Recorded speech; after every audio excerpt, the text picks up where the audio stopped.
অনেক বছর আগে এক অত্যাচারী শাসক মানুষকে মূর্তি পূজা করতে বাধ্য করত, কিন্তু কিছু ইমানদার যুবক এক আল্লাহর উপর বিশ্বাস রাখত। রাত নেমেছেই বজ্রপাত কাঁপিয়ে দিচ্ছে নগরী। নিষ্ঠুর রাজা আদেশ দিল, ওই ৭ যুবককে খুঁজে বের কর।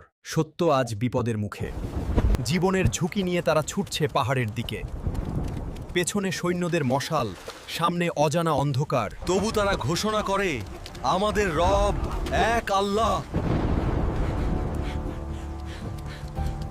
গুহার ভেতর কাপা কণ্ঠে তারা দোয়া করল, হে আমাদের রব, আমাদের জন্য রহমতের দরজা খুলে দিন। হে আমাদের রব, আমাদের সাহায্য করুন। তারপর নেমে এলো অলৌকিক নীরবতা। কতক্ষণ ঘুমালাম আমরা? একদিন নাকি তার বেশি? ক্ষুধা লেগেছে, একজন বাজারে যাও আর দেখো রাজার লোকজন এখনো আছে নাকি। খাবার কিনতে সে বাজারে গেল, কিন্তু দোকানদার মুদ্রা দেখে থমকে গেল। এটা তো শত শত বছর আগের টাকা। সবাই বুঝতে পারে এই যুবকেরা অতীত যুগের মানুষ। এভাবে আল্লাহ তাদের মাধ্যমে মানুষকে দেখালেন যে পুনরুত্থান সত্য।